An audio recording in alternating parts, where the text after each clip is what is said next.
Bismillahirrahmanirrahim. Para santriwan dan santriwati yang selalu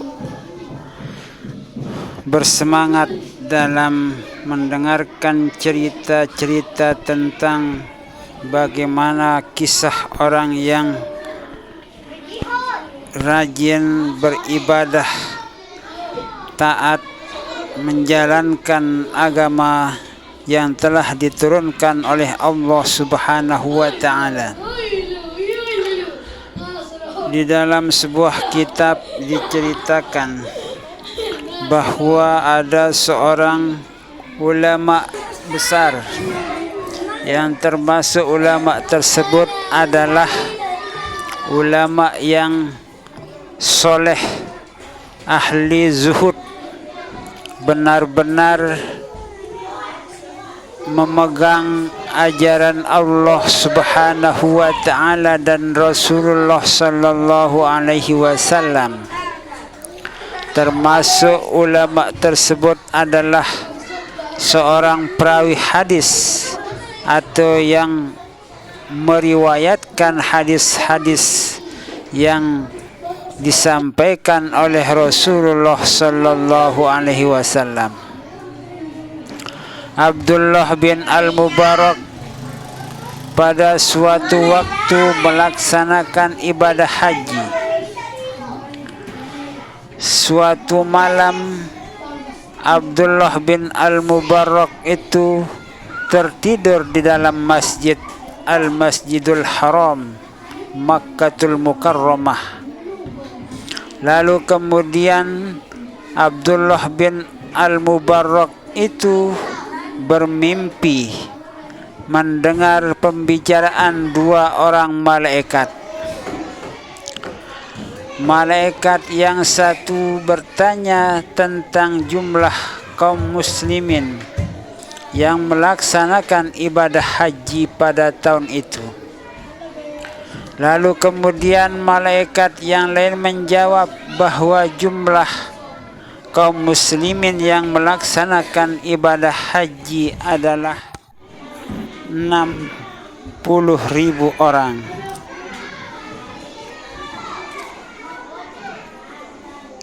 Atau 600 orang. Bukan 60.000 orang, tapi 600 orang.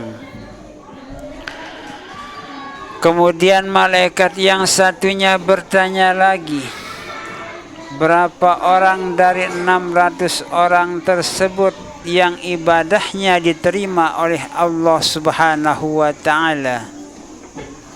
Malaikat yang lain menjawab, hanya satu orang yang ibadah hajinya diterima, yaitu seseorang yang bernama Muwafiq, yang kebetulan Muwafiq itu adalah seorang tukang sepatu dari Damsyik. Sebenarnya Muwafiq itu tidak datang berhaji pada tahun itu, namun ibadah hajinya diterima oleh Allah Subhanahu wa Ta'ala. Akhirnya ibadah haji ke-600 orang itu juga diterima disebabkan karena berkah dari hajinya yang bernama Muwafiq tersebut. Setelah terbangun, Abdullah bin Al-Mubarak segera pergi menuju Damsyik untuk mencari seseorang yang bernama Muwafiq. Saat bertemu dengannya, Abdullah bin Al-Mubarak bertanya tentang amal soleh yang telah dilakukan oleh Muwafiq tersebut. Kemudian Muwafiq bercerita, ia mengatakan bahwa ia memperoleh uang sebanyak 300 dirham secara tiba-tiba. Lalu kemudian dengan uang yang 300 dirham itu, Muwafiq berencana untuk menggunakan uang tersebut menunaikan ibadah haji. Saat itu istri Muwafiq sedang hamil. Suatu ketika istrinya mencium bau makanan yang sedap dari tetangga si Muwafiq itu. Karena istrinya sangat menginginkan makanan itu, Muwafiq pergi ke tempat tetangganya tersebut.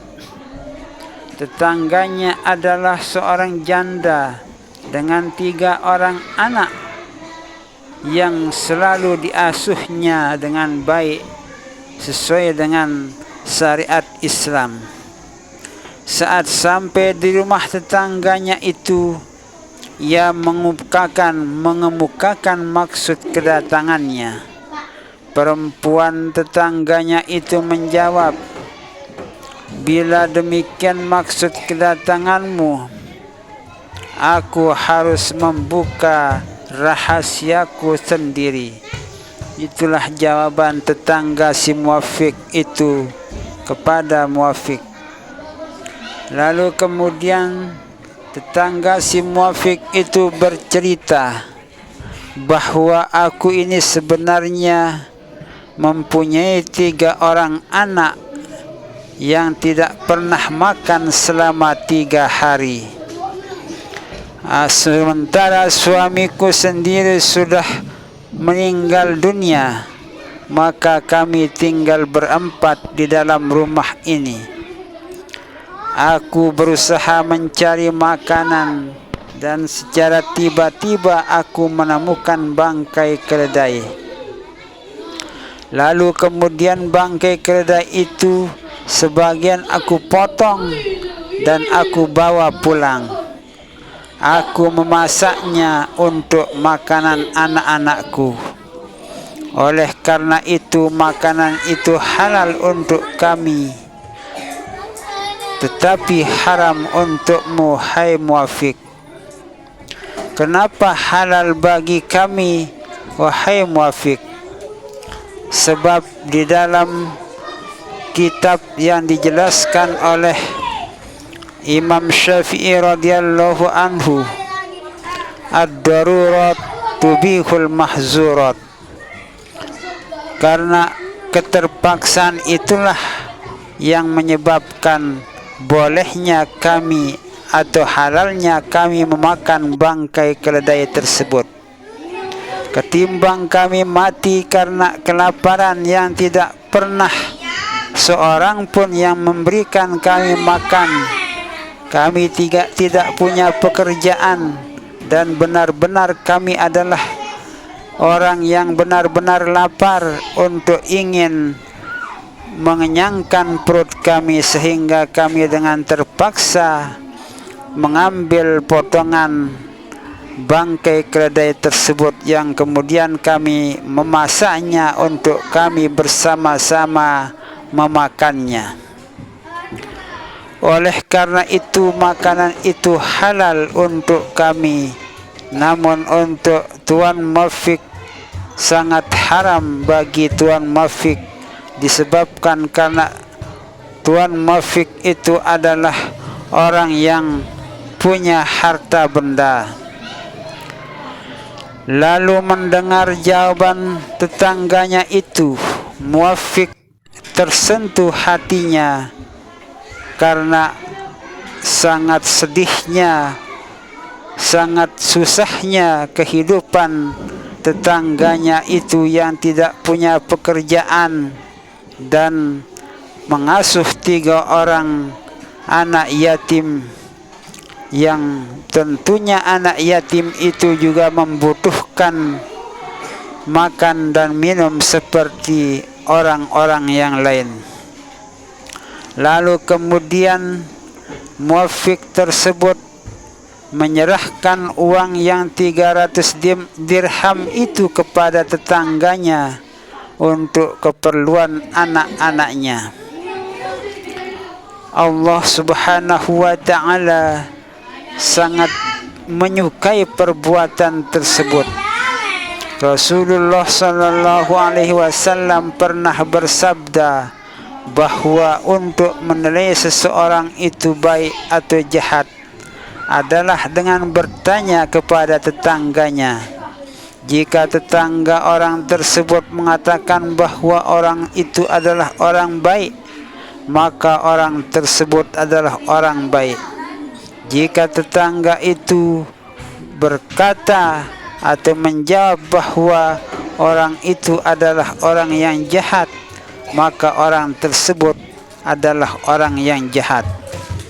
Nah, disinilah kita sebagai umat muslim harus bisa saling bantu-membantu dalam menyelamatkan ekonomi warga masyarakat, terutama para tetangga kita yang kebetulan kehidupannya itu dalam keadaan susah, yang tentunya di dalam kehidupan ini berbagai macam problem-problem kehidupan yang terjadi di lingkungan masyarakat kita, yang tidak punya pekerjaan, kemudian membiayai anak dan istri sehingga kesulitan untuk menafkahi mereka, memberikan mereka makan dan minum disebabkan karena tidak memiliki pekerjaan.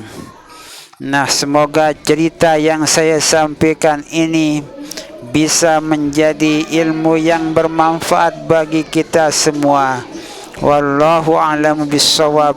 Wallahul muwaffiq wal hadi ila sabilir rasyad. Wassalamu alaikum warahmatullahi wabarakatuh.